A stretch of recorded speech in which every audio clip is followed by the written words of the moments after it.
네, 오늘부터 저희는 에스라서를 보게 됩니다. 이 에스라서의 특징이 무엇이냐라고 하면 우리가 이전에 살펴봤던 사무엘서나 열왕기 그리고 역대기의 특징과 같습니다. 그것이 무엇이었습니까? 지금 우리가 보는 성경에는 사무엘상, 사무엘하, 또 열왕기상, 열왕기하, 역대기상, 역대기하 이렇게 나눠져 있지 않습니까? 그런데 사실은 이 모든 책들이 한 권이었다고 했죠. 그래서 사무엘서, 열왕기서, 역대서. 마찬가지로 이 에스라서도 그렇습니다. 에스라서와 느헤미야가 우리 성경에는 각각 나눠져 있지만 실제로 이 히브리 성경에는 한 권으로 묶여져 있는 그러한 책입니다. 그리고 이것이 영어 성경에서 나눠져 있고 또 번역하는 과정 가운데에서 우리가 보는 성경에도 나눠져 있는 것이죠. 그런데 말씀드린 것처럼 한 권의 책이었다. 그런 점에서 볼 때에 이 에스라서와 느헤미야를 이렇게 하나로 보는 것, 즉 하나의 이야기를 우리에게 들려주고 있기 때문에 느헤미야와 연결해서 읽어야 된다라는 이러한 사실입니다. 이러한 사실들을 생각하면서 별개가 아니라 이어지는 내용이구나. 또 한 가지는 이미 여러분들도 성경을 읽으면서 눈치 채셨지만 이미 마음에 이게 이렇게 연결되는구나 하는 것을 깨닫으셨겠지만 역대기의 마지막 절과 이렇게 이어져 가는 것을 보게 됩니다. 역대기에서의 그러한 희망과 소망, 고레스의 칙령을 이야기하고 다시금 회복시킬 나라를 하나님께서 기록하게 하셨지 않습니까? 그리고 그 일이 실제로 역사적으로 이루어진 것이죠. 70년 이후에 바벨론에 있는 이스라엘 백성들이 귀국할 수 있는 본국으로 다시 돌아올 수 있는 기회를 이 고레스가 칙령으로 조서로 내렸던 것입니다. 그리고 그것을 역대기 말미에도 넣어놨고 그리고 에스라서에도 가장 처음 부분에 그것을 기록하고 있는 것을 보게 됩니다. 1차 포로 귀환부터 2차 포로 귀환, 그래서 5세기 말까지 이러한 기간에 걸친 내용들이 기록이 되어 있습니다. 특별히 에스라서는 하나님의 말씀을 의지하여서 또 하나님께서 약속하신 그 약속이 성취되는 과정에 대한 내용을 기록하고 있습니다. 에스라서 그리고 느헤미야서의 내용을 생각할 때에 그들의 수고와 그리고 나라를 다시금 회복하고 다시 재건하려는 이러한 노력들 가운데에 하나님께서 그들을 도우시고 또 그들을 이끌어 가시고 그래서 약속하신 바를 이루어가는 그러한 내용들이 잘 기록되어 있는 것이죠.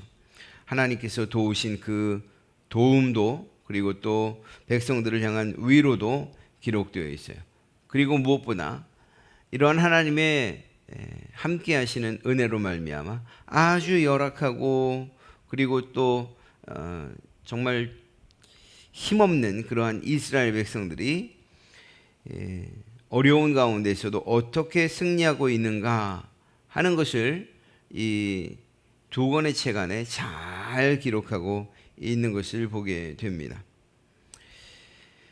실제로 이 처음 1차 귀환 스룹바벨과 함께 예루살렘으로 돌아왔던 1차 귀환, 그리고 에스라와 함께 왔던 2차 귀환, 그리고 느헤미야와 3차 귀환, 이러한 고향으로 돌아오는 일들이 있었는데 처음 돌아오는 이 스룹바벨과 세스바알의 주도로 1차 귀향민이 바벨론을 떠나서 예루살렘으로 왔을 때에는 매우 절망적일 수밖에 없는 그러한 상황이었습니다.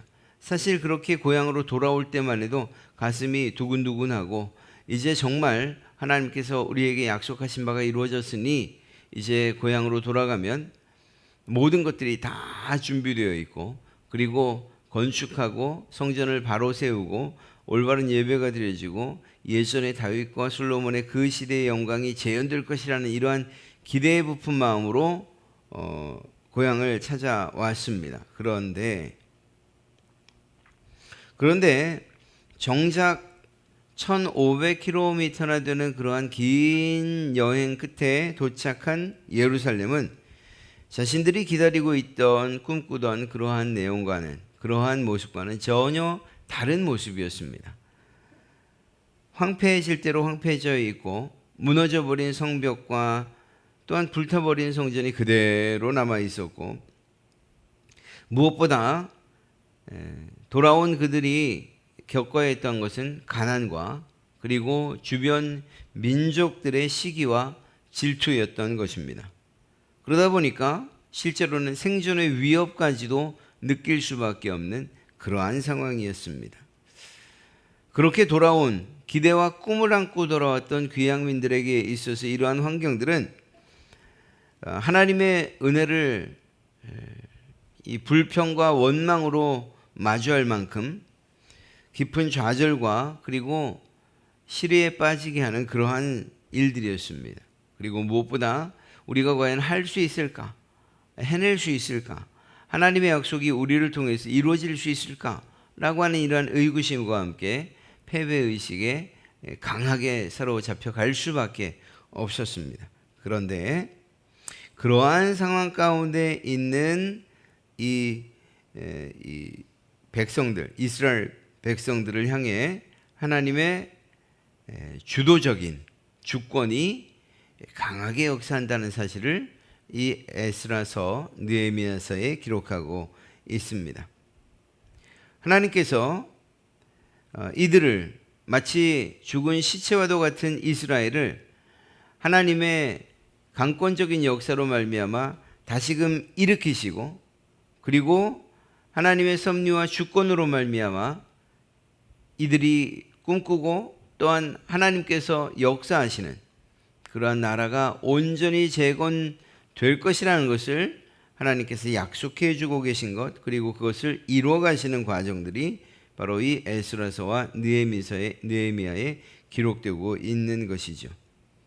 그리고 그것은 이 1절과 2절 이 초반부에 우리가 읽은 1, 2, 3, 4절 안에 잘 기록되어 있습니다. 여호와께서 바사와 고레스의 마음을 감동시키매 라고 하는 이 한 문장 안에 이스라엘의 역사, 이스라엘의 부흥의 그 비결이 바로 여기에 있구나. 즉 다시 말해 하나님께서 주권적으로 역사하실 때 이 모든 것이 가능한 것이구나. 고레스가 자기 스스로 마음이 감동된 것이 아니고 하나님께서 고레스의 마음을 감동시켰다, 페르시아를 감동시켰다, 이렇게 기록하고 있지 않습니까? 그러니까 이제부터 우리가 보게 될 에스라 그리고 느헤미야서 이 모든 내용에 비록 하나님께서 어찌어찌 하셨다라는 그러한 내용이 혹여 기록되어 있지 않더라도 에스라와 느헤미야 그리고 백성들을 통하여서 이루시는 모든 일들의 중심에는 하나님의 이러한 주권적인 역사가 담겨져 있다라고 하는 사실들을 우리는 꼭 기억해야만 할 것입니다. 하나님의 섭리 가운데에 정말 기적이라고 말할 수밖에 없는 일들이 일어나게 되고, 또한 무엇보다 신실하신 하나님께서 이스라엘과 약속하신 바를 이루어 가시기 위해서 계속해서 그들의 역사에 간섭하는 모습들을 우리는 에스라 그리고 느헤미야서에서 보게 될 것입니다. 그리고 역대기에서 이야기하고 있던 성전과 그리고 그 안에서 드려지는 올바른 예배라고 하는 이 방향성은 에스라와 또한 느헤미야서에도 계속해서 이어져 내려오고 있습니다. 그래서 그들이 하나님 앞에 올바른 예배, 하나님이 기뻐하신 예배와 더불어 그 예배를 성전에서 드리는 것, 이것이 이스라엘 백성들의 회복의 가장 첫 단추가 된다는 사실들을 이 에스라 그리고 느헤미야서를 통해서 우리는 보게 될 것입니다. 앞으로 꽤 오랫동안 이제 또 에스라서와 느헤미야서를 보게 될 텐데, 그러한 과정들, 그 성경을 한 절 한 절 읽어가는 과정 가운데에서 이들에게 역사하셨던 하나님의 이 주권, 그리고 이스라엘의 그러한 운명을 주도해 가시는 하나님의 이러한 간섭하심과 일하심을 우리는 보고, 또한 더 나아가서 마치 이스라엘 백성들이 처음 마주했던 다 무너져버린 자기의 땅 고향, 그때 느꼈던 낙심, 이러한 것들이 우리의 삶 가운데도 종종 생기지 않습니까? 그럴 때마다 이러한 에스라와 느헤미야서에서 그럼에도 불구하고 역사하시는 하나님, 그리고 모든 일을 성취하시는 그 하나님, 하나님의 주권과 섭리로서 이루어가시는 그 하나님의 일하시는 방법들을 우리에게도 적용시켜서 낙심하고 좌절하고 절망할 것이 아니라, 그러한 때에 오히려 하나님께로 더 가까이 나가고 하나님께 모든 것들을 내어 맡길 수 있는 그러한 힘과 능력이 이러한 에스라서와 또한 느헤미야서를 살피며 우리 가운데에 생겨나기를, 또 그것이 여러분에게 강한 믿음과 또 그 믿음으로 말미암아 사는 일들이 여러분의 삶 가운데에 일어나기를 주님의 이름으로 축복합니다.